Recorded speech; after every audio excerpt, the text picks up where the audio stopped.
Yeah, I'll do it now, I think.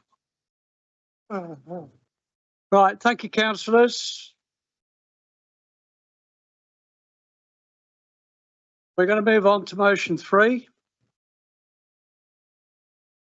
This one again is to be proposed and introduced by Robert Watson. Thank you, Chair. In my view, at least, it is apparent that nuclear power generation carries huge financial costs, leaves a legacy of toxic waste for thousands of years, and presents a real risk to human life. So interest in the potential for renewable energy, I think, will definitely increase. The government has already committed to a doubling of onshore wind capacity by 2030 and has a commitment to developing a local power plan. The plan aims to generate enough power to supply over 4 million homes by setting up local and community-owned renewable energy projects. This presents an opportunity for enterprising local authorities, which has already been grasped in Denmark, where 52% of wind energy is community-owned, and in Germany, where at least 50% of onshore wind is citizen-owned via local authorities. Planning regulations now generally allow for the development of onshore wind power in suitable locations as identified in the local plan or a supplementary planning document. Community energy projects can generate revenue and create jobs within the local area. The Energy Saving Trust has found that community-owned wind farms provide an average return of £170,000 per megawatt back into their local community. This is over 30 times higher than privately owned wind farms. The Local Government Association informs us that in 2021, community energy businesses raised £21.5 million of investment for new projects and spent £15 million of community energy income to boost local economies. Here in Greater Lincolnshire, the Local Enterprise Partnership states that the low carbon and energy economy is currently worth £1.2 billion per annum to our county and offers an amazing £60 billion of private investment over the next 15 years. It describes this as a game changer. This council could be making sites available for community-owned renewable energy installations. It could be allowing community groups the use of procurement frameworks. It could provide catalyst funding to support the development of grassroots projects. Councils have the opportunity to become social investors that can achieve significant value for local taxpayers and be impactful for their communities.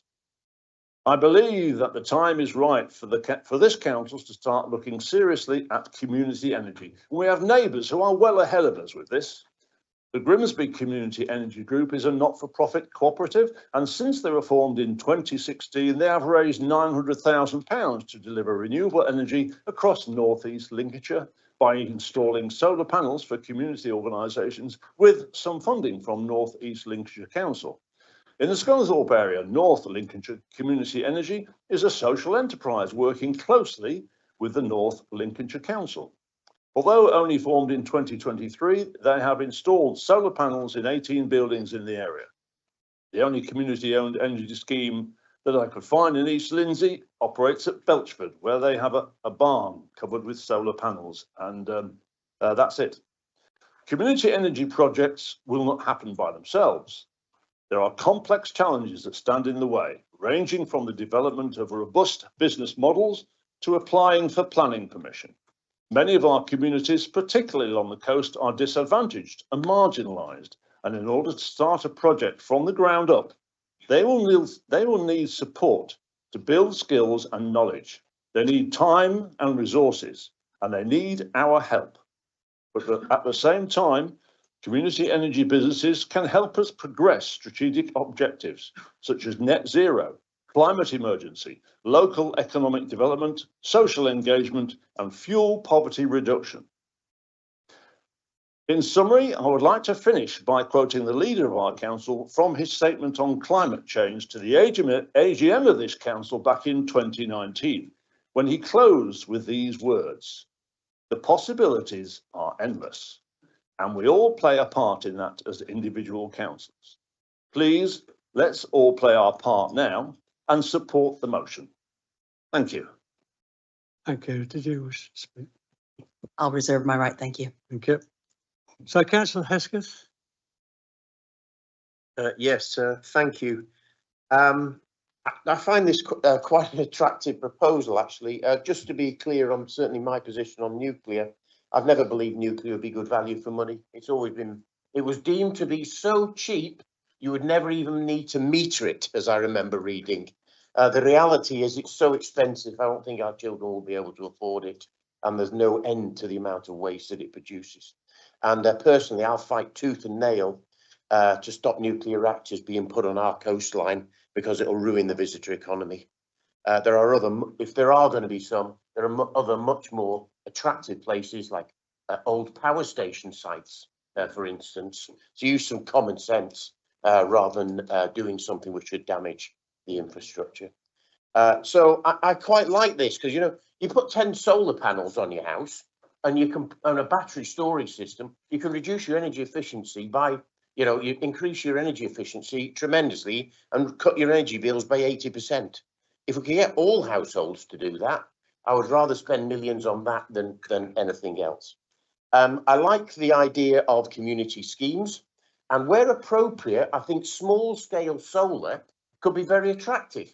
What we don't want is carpeting massive amounts of farmland and taking it out of food production. But the small scale solar areas, certainly in industrial estates or wasteland and that sort of stuff, I think generally we should be encouraging. Whether this is the right route to do it, we need to look at it, I think. But smaller scale versus mega, I'm all in favour of that. So I'm quite attracted to the motion, but more it's about doing some investigation, seeing what could be good for us as a community. Thank you. Councillor Jackson? Thank you, Chair. Councillor Hesketh is absolutely right. We need to investigate this. I think that we will get the best bang for our buck out of this motion, which strikes me as a really good idea.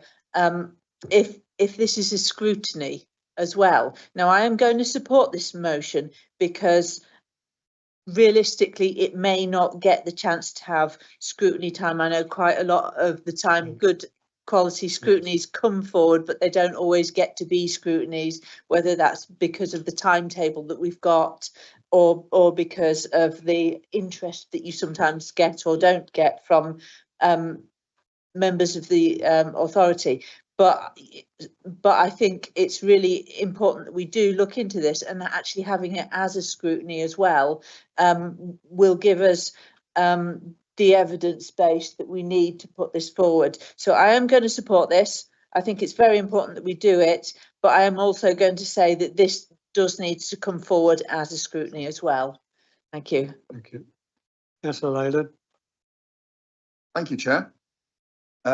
I think this is actually quite an attractive motion as well. I think what we've suggested, and I've already handed some words to the proposer and seconder of how we could support it as a Conservative group. So the wording, I think the monitoring officer has the wording that we would support is: Council asks the leader to investigate opportunities for off-grid energy options that, with consultation with potential community energy partners and council investment, can deliver local renewable energy schemes for the benefit of residents and businesses in East Lindsey. So that's the wording that we would support. And I think that encapsulates the intent of the original motion, but it also leaves our options wider in terms of those energy provisions that we could look at. And it's not singular, looking at it with one singular potential. Monitoring officer has a copy, Chair. Thank you, and so has the proposer. Yeah, through you, Chairman. Just to clarify, is that a request, Councillor Leyland, for the proposer of the motion and the seconder to alter their motion that they've given to this council? And if they're both willing to do that, that will then require the consent of the council. I would be happy for that to happen, Chair. Yes, thank you. I welcome Councillor Leyland's engagement with the motion. And the amendment as it stands is quite acceptable to us. It does not radically alter the essence of the motion. So we're pleased to accept it. Right, so do we have the consent of the council for that proposal?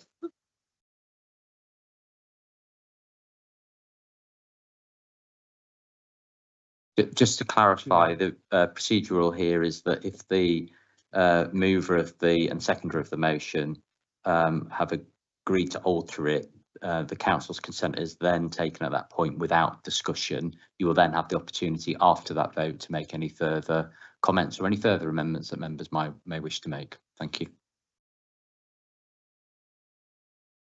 So do we have consent then, please? Could you raise your hand?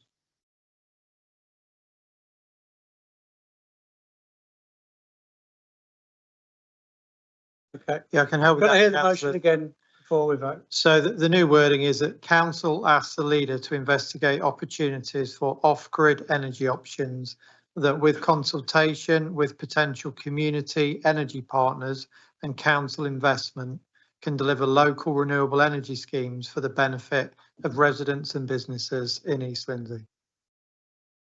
Just a point of order, that does replace the original second paragraph, and the first and the third paragraphs remain. That's my understanding.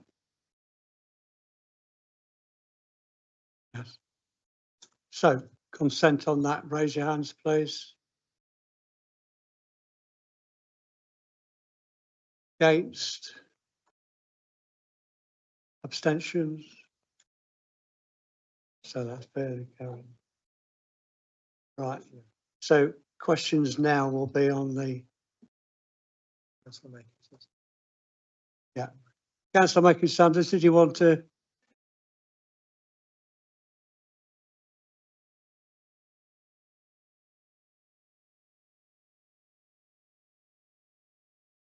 Just to clarify, as council, that is now the motion that you're talking to, the one that was just read out by the chief executive. Thank you.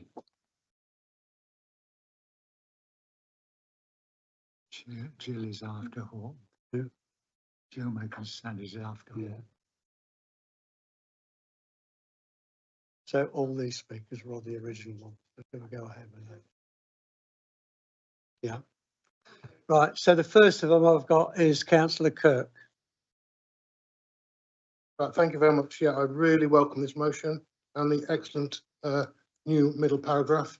Superbly written, Mr. Leader, if you don't mind me saying so. You're obviously at your finest then when you wrote that.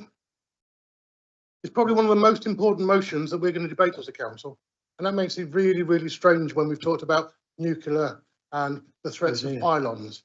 But anybody who's done any work around sustainable communities knows that one of the key strands, one of the 4 key strands of sustainable communities is having a sustainable power source. You ask any business on the Lincolnshire coast, do they have a sustainable power source? Do they have a power source that will allow them to grow, that will allow them to invest? And the answer is no. You go to the villages, ask them if they've got sustainable power. When a couple of houses want to go up and they're told, no, you need to invest £15,000 on this new transformer 2 miles away to get power to your village. So the answer is no, we do not have sustainable power. Therefore, as it's one of the 4 key strands, you can say we do not have sustainable communities in the whole of our district. This redresses that. And it's about little bite-sized amounts of energy. For example, and this is a true life example, my son has solar battery storage, hasn't had an electric bill for 3 years, he actually gets paid by the electric board. And he has, his heating is electric heating. So even in winter, he's not paying a penny because he's invested in making sure his house is superbly insulated, making sure he has adequate battery storage, even to the point of going out weekly and cleaning his solar panels so they give optimum performance. The price of solar is falling, the price of battery storage, the price of wind, but those are only a few of the tools in the toolkit of a sustainable community. There are other areas where boreholes are used, particularly in coastal locations. They drill a very deep borehole, They pump seawater into it. They use that steam to turn a turbine that generates electricity to support that community. So there are many, many options, and I think we as a council owe it to our non-sustainable communities to look into these and to put some money into it and actually do it, make it possible rather than impossible. Because currently, something that I didn't know about until a farmer friend of mine notified me, if you have a farm and you want to put some solar panels on the roof to save your energy, farmers are struggling. Do we make it easy as a planning authority? No, we don't. It is permitted development, but you still have to employ an architect to do your drawings, to show it. You need to notify the electricity board of your capacity that you're doing, and then send all that in with your fee to this council to have an officer decide. Why is it not we as a council say, right, if you have a farm building, you can put solar on it. If you have a factory in Louth, Horncastle, Mablethorpe, Skegness, you can put solar on it. Why don't we do that as a council? That would be a fantastic statement to say, we want our communities to be sustainable. We don't want to be having pylons running through us. Let the South East be sustainable as well. They're building homes like there's no tomorrow. Let them supply their own power, not have it coming through us. So finally, really, really like this motion. Sustainable communities is something I'm passionate about. You may have noticed that, but I do think we are the leaders currently. We won't be in 3 years, I face that, I acknowledge that, but currently we are, and we have time. If we get our fingers out of places where fingers shouldn't be and get on with it, we can actually make a real difference to our communities and end fuel poverty across the whole of the district, end fuel starvation for our businesses, and really leave a legacy we can be proud of. Thank you. Yes, so McNally. Thank you, Chairman. Yeah, I couldn't have supported the original motion with the, supporting wind farms in the district at all, to be honest with you. Happy to support the second one. I have got a bit of an issue with, I just need to be clear looking at the figures we got earlier, that we've actually got capacity to look into this rather than, I don't want it to be another talking shop. We'll do something, but actually there's no staff to do it. So, that does, it probably wants an action plan, to be honest, and make sure it is actually done. And the other thing that I registered the other day, actually, is something called Solar Together. And it's run by Lincolnshire Council, where everyone registers for solar panels on the roof of the house, and they'll get a bulk buy order of the thingy and give you the quote. So that's the little sort of things that you could be pointing people towards. I'm still waiting for my quote, but it's solar together. Thank you, Chairman. Thank you. Councillor Yardley. I was actually just going to make a point to say that's actually a really good motion, but I prefer the altered one better.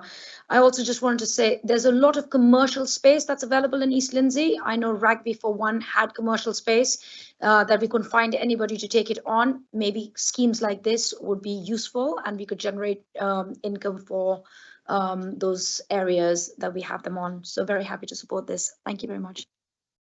Councillor Danny Brooks. Thank you, Chair. Yeah, I was going to speak against the motion for the wind power. I don't like the idea of pylons. I don't like the idea of wind turbines on land. We've got plenty out to sea. And in 2012, when they was put out to sea, they promised us cheaper electric. Clearly, that's not happened. So the new motion, I'm tempted to, because I do believe in solar panels on rooftops and on commercial buildings. I don't want to see them on farmland. So I've changed my mind only because the motion has changed. Thank you. Councillor Horton. Thank you, Chair. Well, being so late in speaking, a lot of it's already been said, but it's quite exciting, this, and I think whether it's a wind farm out at sea or solar panels on some roof or whatever, I'll go along with my colleague, Councillor Hesketh, as long as we're protecting our farmland, because that's what this county is all about. So it's an exciting project. Keep it off farmland, put any turbines you want at sea, put any solar panels on roofs or whatever. But yeah, we'll support this motion. Councillor Mackie Sanders. I think actually we're missing a trick. Yorkshire Forward was a really good organisation, and they had Renaissance towns, which were centres of excellence for things. And we ought to pick one of our market towns and have a centre where they're looking at this and adapting it. We could probably work with the university to do it and set it up, and we could become a leader in this sort of technology. Councillor Leyland, I think, is really keen on the skills agenda. This would actually encourage younger people to get involved and so forth. So I think we ought to add something into a motion, saying that we would look at the chance, and it'd be a wonderful heritage to pass on to another organisation if we could found a centre for this sort of thing somewhere within our district, and then roll out the findings and help other people to get on with it in the villages. So I think it might just fit in with this. Councillor Simpson. Very much, Mr. Chairman. I agree with Councillor Leyland that there needs to be a plan of action, and in some ways the matter does need to go to a scrutiny, but we need to look at methodology, to look at the sort of people to engage. What are the drawbacks? What are the positives? How can it be delivered most efficiently? You see, we also have to consider that, and the first starting point with all of this is in the planning system in this area, in our planning policies, is at the earliest opportunity we need to be introducing the absolute requirement that you have solar panels on housing and on commercial properties. And we keep getting fobbed off with this at the minute. Absolutely. Nothing has been. We need to challenge government. My understanding is we cannot oblige people to put it on at this moment in time.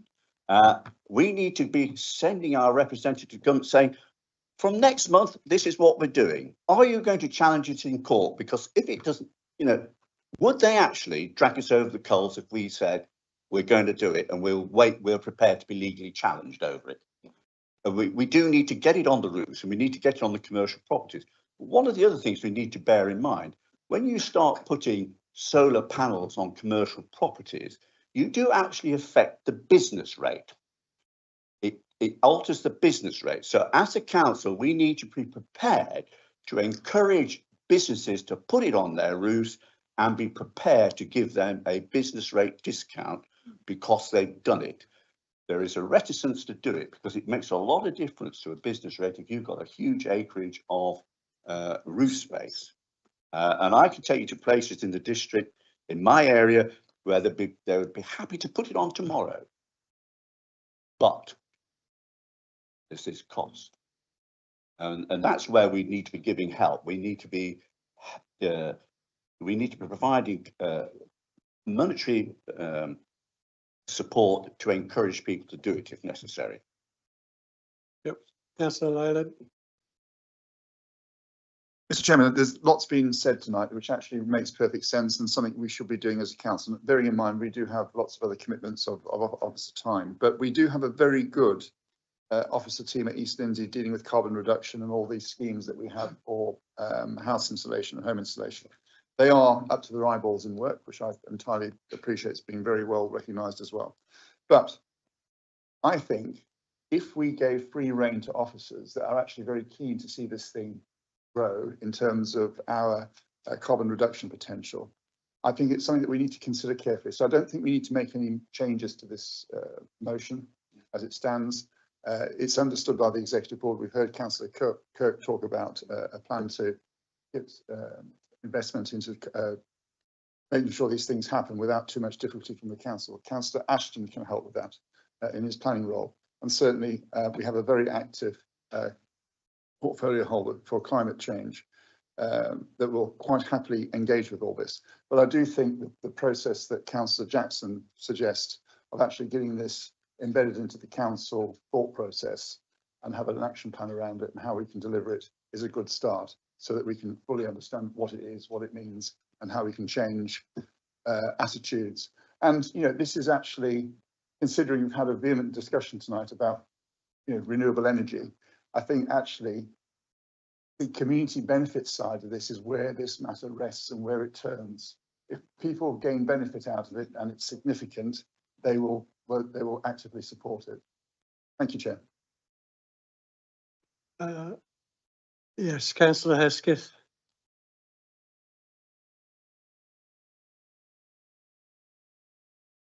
Yes.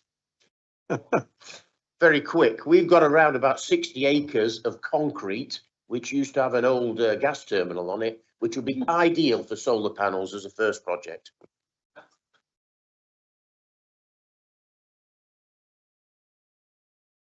Councillor Bristow. Thanks, Chairman. I've had to make copious amounts of notes as we went through here. Again, members, thank you for your comments and your questions.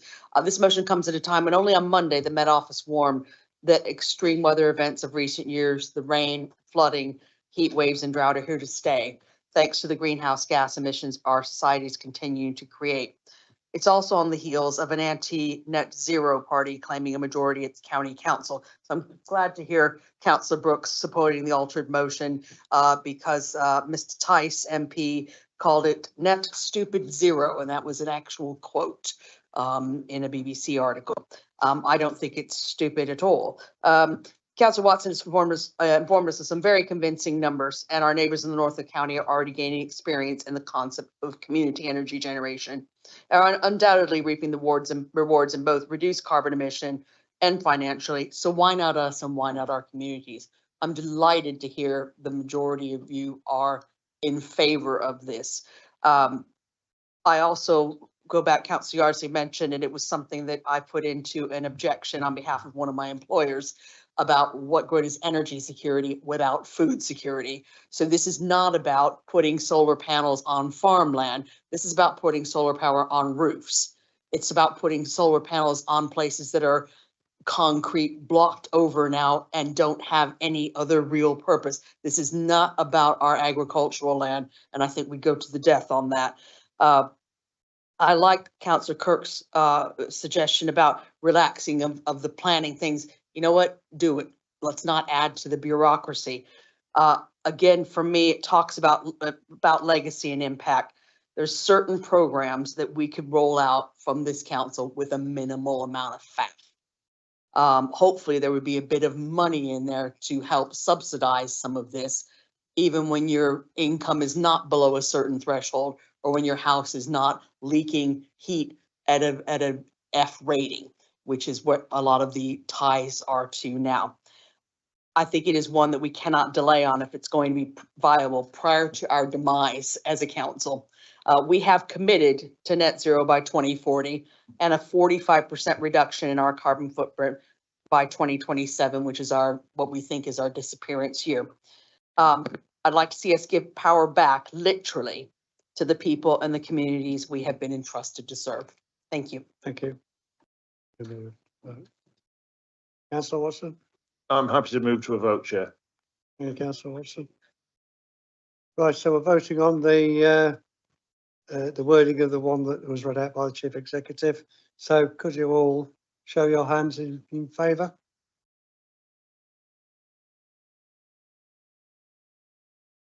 Any against? Any abstentions? That's obviously carried. Thank you.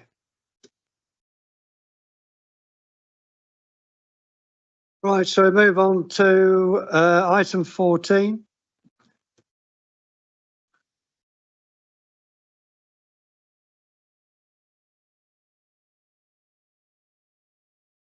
So if members,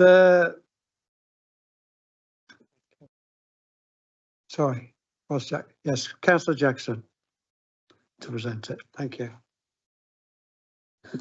Thank you, Chair. I'll try and keep it brief. We discussed local government reorganisation at the A&G meeting of the 26th of June. We were looking at that specifically from a governance perspective, so I encourage you to have a look at the comments that were made on that. Delighted to report that reports from audit and financial statements are now coming in a timely manner. in terms of the audits that actually are coming in, we had some limited assurance, which I've got to mention is the equivalent of an okay from internal audit. In terms of external audit, we are catching up on Invest East Lindsey's financials. So A&G is due a report in September on the detail of this, and it's particularly the financial transparency that we're looking at. So as a committee, we are keeping the company under review, and we will continue to do so. There's a new approach to budget preparation, so it is great to have a timetable for this. A few of the members of A&G mentioned that we wanted more consultation from members during autumn, so a little bit earlier than was actually planned. And finally, I'll mention that at that meeting, we only had 5 councillor members in attendance. The quorum for that committee is 4. On the 28th of July, there is repeat annual training. And I would really like to urge all councillors who are able to substitute or actually sit on the committee, if they haven't already attended that training, to attend.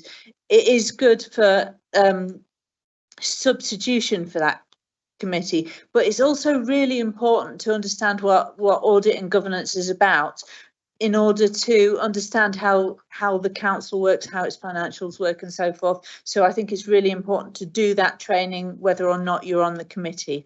So that's the minute. Thank you very much, Chair. Right, thank you, Councillor Jackson.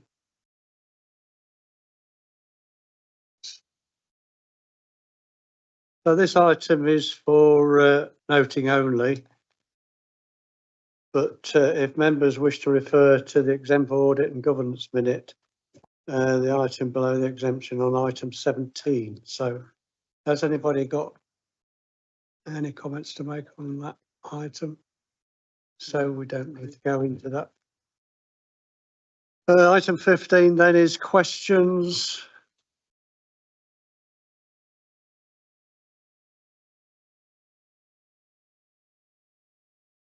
So happy.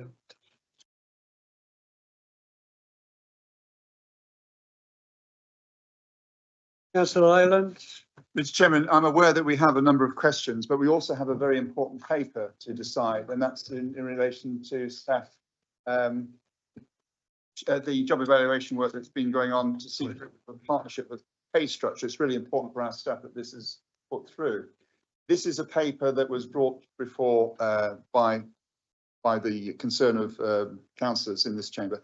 I'm just asking if I can suggest this, that we have this paper first before we go to the questions, because we've already seen some councillors leave. I'm concerned that we won't be quorate to pass this particular paper.